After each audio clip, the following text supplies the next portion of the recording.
Bem, bom dia, meu nome é Paulo, tá? A gente vai estar começando essa introdução sobre como você pode utilizar a GPU com Python para estar acelerando o funcionamento dos programas.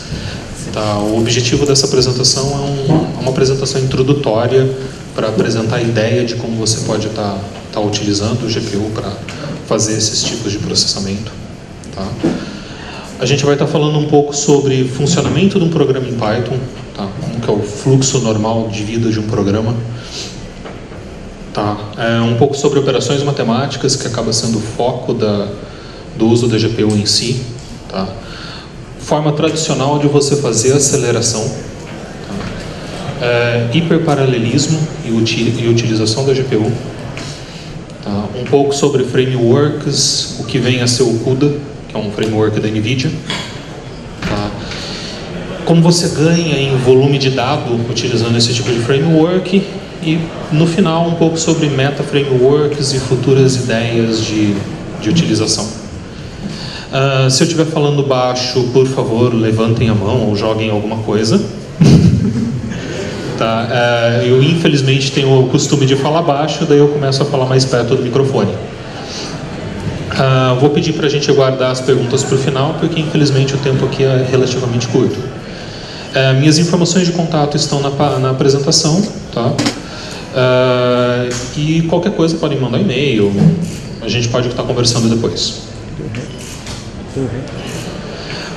Só para entender um pouco com quem a gente está conversando aqui agora, quem é que programa em Python? Caraca! Tá. Então, o que eu vou estar falando não é nenhuma novidade. Tá? Python ela é uma linguagem dinamicamente tipada e interpretada. Quando você coloca um programa Python para rodar, o interpretador Python vai compilar isso num bytecode, carregar isso na memória e vai estar executando o código Python, um bloco de código por vez por thread. Tá? Isso para garantir a integridade do programa que está sendo executado.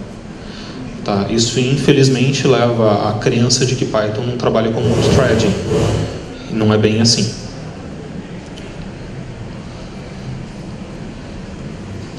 Operações de I/O no Python, elas podem ser processadas a partir de múltiplas threads. Você pode criar uma thread, tá? Que é uma nova fila de execução dentro de um processo, tá? E colocar o I/O para ser processado através de múltiplas threads. A única coisa que você não consegue fazer dentro de múltiplas threads em Python é você executar o código em Python, o objeto em Python em si. Tá? Por exemplo, que a gente tem uma função simples de cálculo de sequência de Fibonacci. Tá? Essa sequência de Fibonacci em si, ela vai ser executada numa única thread de uma forma sequencial. Eu não tenho como paralelizar isso de forma nativa no Python.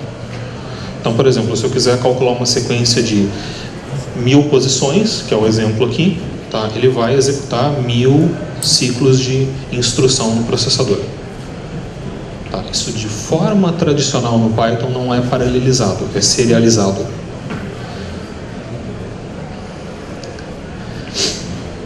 Esse tipo de coisa acaba sendo muito importante, acaba sendo muito interessante você paralelizar, porque se a gente for olhar, por exemplo, as regras de operações matemáticas, que acaba sendo o foco um pouco da nossa conversa hoje, tem uma série de operações que você pode paralelizar. Um exemplo clássico é a multiplicação de matriz. Tá?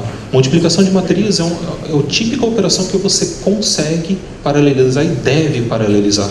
Porque senão vai demorar uma vida, principalmente matrizes grandes.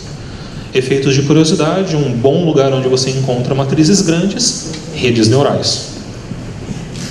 Tá? Redes neurais são nada mais nada menos do que funções compostas, onde você vai calculando o resultado dessas funções, seguindo a ordem das operações. Tá? Você faz isso muitas e muitas e muitas vezes em cima de matrizes. Se você fizer isso de uma forma serial, igual acontece num código tradicional em Python, bem, vai demorar muito. Existem formas de você acelerar esse tipo de código. Existem formas de você acelerar esse tipo de operação. A mais tradicional é você fazer isso através de paralelismo. Tá? Aqui eu estou utilizando uma técnica através de uma biblioteca chamada Cython, tá? Onde eu paralelizo isso em múltiplas threads implícitas. Tá? Eu não estou explicitando quantas threads eu vou estar trabalhando e executo esse cálculo em múltiplos processadores. Tá? Efeitos de curiosidade, a paralelização está acontecendo aqui nessa linha e aqui nessa linha. Mas mesmo no Cython, quando eu vou manipular novamente o código no Python, eu tenho que ir e habilitar o meu GIL para fazer o controle do update do meu objeto em Python em si. Essa é uma das múltiplas formas de você acelerar um código em Python. Como vocês podem ver, não é a mais, vamos colocar assim, pythônica. Tá? O código fica um tanto quanto comprido. Uma forma comumente adotada no mercado é através do NumPy, onde eu simplesmente vou e passo as instruções de uma forma vetorial, uma técnica chamada de vetorização. Esse código grandão faz a mesma coisa que esse código, que faz a mesma coisa que esse código. Os três fazem a mesma coisa. O que normalmente é utilizado é isso daqui. Tá? A diferença é que aqui é uma programação generalizada. Eu posso colocar qualquer tipo de instrução, contanto que eu saiba o que eu esteja fazendo. Aqui é única e exclusivamente operação matemática. O paralelismo, no caso do NumPy, ele é feito de uma forma implícita aqui, ó, na multiplicação. O NumPy ele faz algo chamado overload. Ele pega o meu operador de multiplicação e ele substitui por um operador interno do NumPy para estar fazendo a multiplicação das matrizes. Tá? Eu não sei lhe precisar quantas vezes isso é mais rápido do que isso, mas eu posso te adiantar que é muitas vezes mais rápido. Tá? A única coisa é que o que acontece? Isso daí ele vai acelerar em cima da sua CPU. Se você pegar, acho que, pelo menos do meu ponto de vista, a CPU mais avançada que você tem hoje para processamento matemático, tá? Ela consegue executar 1, 2, 3, 4 operações por ciclo, em paralelo. Operações vetoriais. Isso daqui é a arquitetura de um processador da IBM chamado de Power 9. Tá? Se eu for fazer mais operações do que isso, esquece, você já vai ter que fazer mais e mais ciclos de processamento. A técnica normalmente utilizada para isso é uma técnica chamada OpenMP. Para quem trabalha um pouco com HPC e computação de alta performance, já deve ter ouvido falar dessa técnica. E uma outra técnica que nasceu há pouco tempo atrás, chamada de OpenACC. O objetivo em particular dessa segunda técnica, é você fazer o uso de aceleradores de processamento. Tá, mas o que vem a ser acelerador? Tá?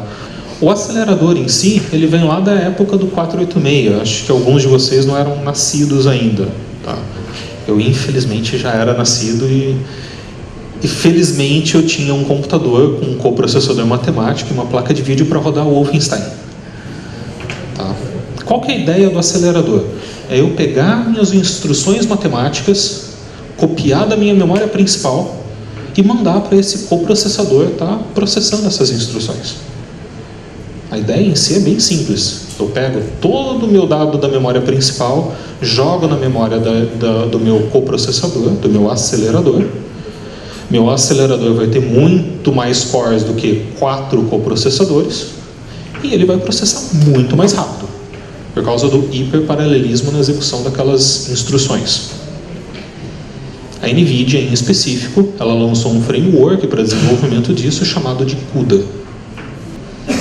Quando a gente fala de muito mais cores, a gente está falando de quanto muito? Bem, essa fotinha não é nem 10% da quantidade de cores que nós temos dentro de uma GPU moderna. Para você ter uma ideia, a última geração, que é essa daqui, ela tem para FP32, ela tem 5.120 cores. Tá? Um ponto importante é o seguinte, o core, quando a gente está falando desse carinha aqui, não é um core genérico igual o nosso i7, igual o Power 9, igual um core de um computador normal.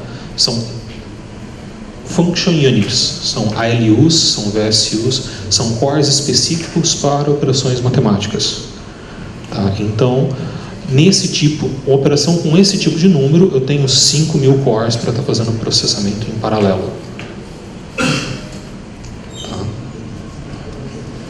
Esses cores são organizados numa hierarquia, tá, de SMs e processadores de streaming. Tá? A gente pode depois entrar em mais detalhes de como isso funciona. Infelizmente a imagem aqui não está muito clara, mas o CUDA ele foi desenvolvido para quem já programava em OpenMP, quem já usava multiparalelismo em C e C++. A linguagem principal do CUDA é C e C++ e Fortran. Tá?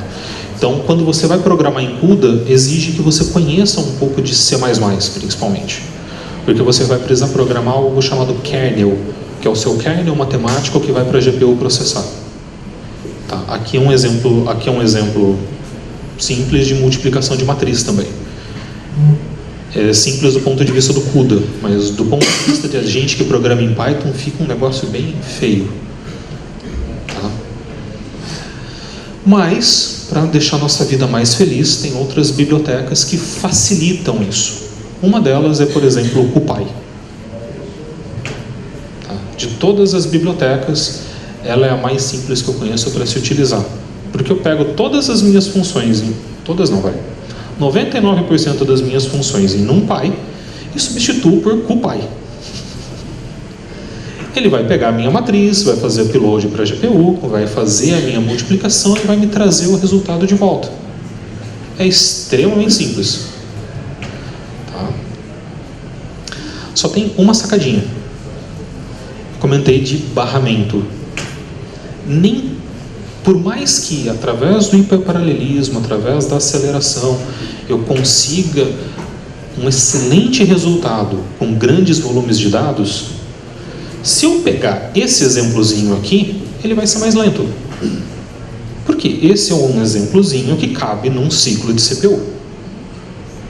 Boa parte dos exemplos, dos casos de usos, vai demandar muito mais do que isso. Só estou fazendo esse aviso para caso alguém pegue exatamente esse exemplo e fale: pô, aquele cara falou que tudo fica mais rápido. Não é bem assim. Depende do barramento. Tá? E, novamente, barramento, você tem que levar em consideração o seguinte: o barramento numa arquitetura tradicional, você está compartilhando a sua GPU, que está via PCI Express, entre switches, outros dispositivos e toda a sua infraestrutura de PCI Express. Então, se você for pegar uma máquina para fazer esse tipo de aceleração, tá, dedique ela para essa operação. Tá? Ou então você parte para máquinas desenhadas para esse tipo de coisa. Máquinas desenhadas para esse tipo de coisa, elas não vão nem utilizar PCI Express mais. Elas vão usar um barramento da NVIDIA chamado de NVLink. A gente sai de algo em torno de 35 gigabits por segundo para 150 gigabits por segundo. Num barramento especializado. Mas, novamente, são casos específicos. Tá? Essa arquitetura aqui em específico é a arquitetura da Power 9. Tá? Onde a GPU vai ligada direto no processador. Você tem quase que o mesmo nível de hierarquia de memória. É bem legal, é bem rápido, tá? E é bem específico para quem quer a máxima performance em GPU.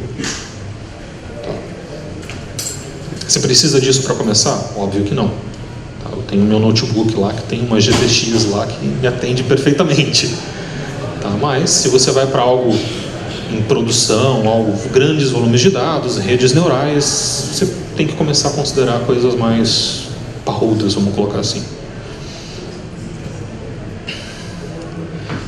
E de novo, se você vai trabalhar mais em volume, se você vai trabalhar algo em produção, algo mais complexo, você vai acabar eventualmente saindo do NumPy.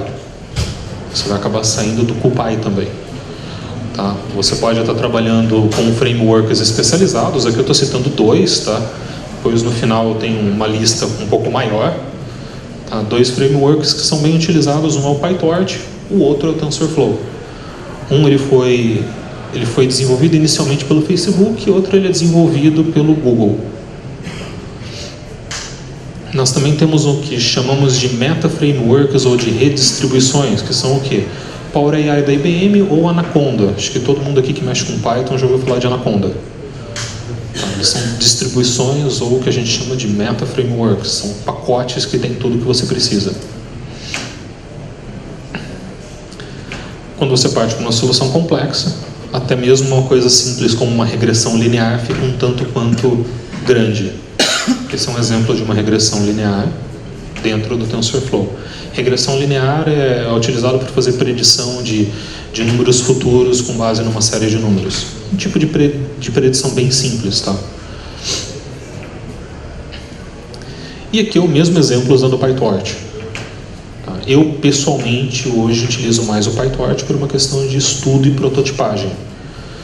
Tá? Em produção, eu vejo muita gente utilizando o TensorFlow por uma questão de adoção.